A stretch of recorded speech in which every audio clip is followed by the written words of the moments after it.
Hello guys, welcome back to solution Mitra. So दोस्तों, आज का हमारा क्वेश्चन यहाँ पे देख सकते हो। The sum of three factors shown in figure is zero, what is the magnitude of OC. तो जो ये ओसी दिख रहा है आपको, इसका मैग्नीट्यूड पूछ रखा है और कह रखा है कि जो हमारे फिगर में तीनों वेक्टर हैं उनका सम क्या है, जीरो के बराबर है। यानी कि हमें गिवन कंडीशन है कि जो हमारा ओ ए वैक्टर है प्लस ओ बी वैक्टर है प्लस क्या है आपका ओ सी वैक्टर है, इनका सम कितना है, 0 डिग्री। देखो, ओ ए ये है, ओ बी ये है, ओ सी ये है, इन दोनों का सम दे रखा है कितना है, 0 होता है। ठीक है जी। तो पूछ रखा है ओसी का मैग्नीट्यूड फाइंड करना है। ठीक है जी। ये हमारी गिवन कंडीशन है। सबसे पहले देखो, अगर मुझे ओसी देखना है, ओए देखना है कि ये कितना है, तो मैग्नीट्यूड तो मुझे पता है लेकिन डायरेक्शन पता नहीं है। तो सबसे पहले हम डायरेक्शन देते हैं इसको। आप जानते हो पॉजिटिव वाई कैप डायरेक्शन में क्या हो जाता है, जे कैप हो जाता है। नेगेटिव वाई एक्सेस में हो जाता माइनस का जे कैप, पॉजिटिव वाई एक्सेस में हो जाता आई कैप, और नेगेटिव वाई एक्सेस में हो जाता माइनस का आई कैप। ये तो हमने डायरेक्शन दी। अब अगर मैं यहाँ पे देखूँ, ओ ए जो वेक्टर होगा उसका वैल्यू कितना हो जाएगा, तो ये हो जाएगा 5 यूनिट माइनस जे डायरेक्शन में, तो यानी कि माइनस का 5 जे कैप हो जाएगा। ऐसे ही अगर मैं देखूँ यहाँ पे ओ बी की वैल्यू, वेक्टर ओ बी, तो ये क्या हो जाएगा, ओ बी देखो मैं पॉजिटिव की आई डायरेक्शन में चला हूँ 5 यूनिट, तो 5 क्या हो जाएगा, आई कैप हो जाएगा। और ऐसे अगर मैं ओ सी देखना चाह रहा हूँ, ओ सी वैक्टर को, तो ओ सी वैक्टर देखो भाई, इसके दो कंपोनेंट हो जाएंगे। एक यहाँ आई डायरेक्शन में हो जाएगा, एक जे डायरेक्शन में हो जाएगा। जो यहाँ होगा वो क्या हो जाएगा हमारा, ओ सी क्या हो जाएगा, cos of angle between Y axis, I axis and the vector, तो कॉस 45। और इसकी डायरेक्शन क्या हो जाएगी, हमारी डायरेक्शन हो जाएगी माइनस का आई कैप, यानी कि माइनस में बाहर ले लेता, आई कैप ऐसे लिख सकता था। आई होप ये आपकी समझ में आ रहा होगा। ठीक है जी। और ऐसे ही अगर मैं इसका जे कंपोनेंट देखता, परपेंडिकुलर कंपोनेंट, तो वो हमारा क्या हो जाता, वो हो जाता प्लस का ओ सी, और साइन का क्या हो जाता 45 डिग्री, एंड इसकी डायरेक्शन क्या हो जाती, जे कैप डायरेक्शन में, जे कैप डायरेक्शन में हो जाता। यहाँ से इनकी वैल्यू रखो।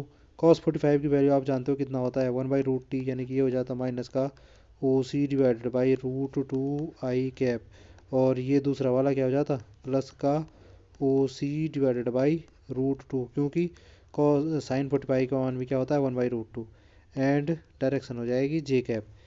अब जब आपको ओ ए, ओ बी, ओ सी तीनों की वैल्यू मिल चुकी है, तीनों की वैल्यू पुट कीजिए इस इक्वेशन में और जीरो के बराबर रख दीजिए उनका सम, और वहाँ से हमारे पास क्या मिल जाएगा, ओ सी की वैल्यू मिल जाएगी।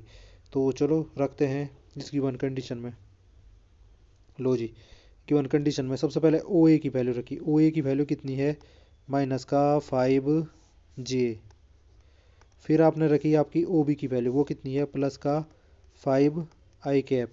फिर आपने ओ सी की वैल्यू रखी, तो ओ सी की वैल्यू कितनी आई, माइनस का O C divided by √2 i cap, and plus का ओ सी डिवाइडेड बाई क्या हो गया, √2 जे कैप। और ये सारा का सारा किसके बराबर होता है, जीरो के बराबर होता है। ये हमारी गिवन कंडीशन थी। तो ये हमारा जीरो के बराबर होता है। अगर मैं इस जीरो वेक्टर को वेक्टर फॉर्म में लिखना चाहूँ, तो ये ऐसा लिख सकता था मैं, 0 आई कैप प्लस 0 जे कैप। ये जो कंडीशन है कि तीनों वेक्टर का सम क्या होता है, जीरो होता है, तो इसका मतलब यही है ना, जीरो वेक्टर होता है। ऐसा थोड़ी है कि वो मैग्नीट्यूड जीरो लिख रहा है, तीनों का सम क्या होगा, जीरो वेक्टर के बराबर होगा। तो जीरो वेक्टर को हम ऐसे भी तो लिख सकते हैं, 0 आई कैप धन 0 के जे कैप, ये जीरो वेक्टर ही तो है। ठीक है जी। अब ये क्या करो, आई वाली जो है हमारी टर्म्स और जे वाली जो है एक साथ रख दो।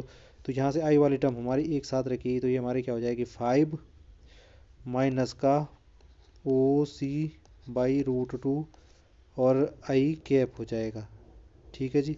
एंड जे वाली टर्म एक साथ रखोगे, तो जे वाली टर्म एक साथ रखोगे तो ये क्या हो जाएगा, ओ सी बाई √2 माइनस का 5 जे कैप। इन सब का बराबर क्या हो जाएगा, 0 आई कैप धन 0 जे कैप। अब देखो आई आई वाली टर्म और जे वाली टर्म को कंपेयर कर लो, तो ये हो जाएगा क्या, 5 minus O C divided by √2 बराबर क्या हो जाएगा, 0 हो जाएगा। यहाँ से आप ओ सी की वैल्यू निकालोगे तो वो हमारी क्या हो जाएगी, ये ओ सी इधर क्या होगा, फिर आपने इधर करोगे तो 5 √2 हो जाएगी। और इस जे वाले टर्म को कंपेयर करोगे तो उससे क्या मिलेगा हमें, ओ सी बाई √2 माइनस का 5 बराबर 0। तो वहाँ से भी हमें ओ सी बराबर क्या मिल रहा है, 5 √2 मिल रहा है। इट मीन्स जो हमारा ओ सी है उसका जो मान है वो किसके बराबर है, 5√2 के बराबर है। और यहाँ पे हमने क्या करना था, जो हमारा वेक्टर है ओ सी उसी का मैग्नीट्यूड देखना था। वो कितना आया हमारा, 5√2 आया। ऑप्शन में देखते हैं आप, तो ऑप्शन में ऑप्शन नंबर डी क्या हो जाता, राइट आंसर हो जाता। तो ये था जी आज का कॉन्सेप्ट। आई होप आपकी समझ में आया होगा। आपसे फिर मुलाकात होगी किसी अगले टॉपिक में। तब तक के लिए प्लीज़ चैनल को सब्सक्राइब करना ना भूलें, ताकि हमें इसी प्रकार का जो कंटेंट है वो बनाने का मोटिवेशन मिलता रहे। तो फिर मिलते हैं, तब तक के लिए बाय बाय।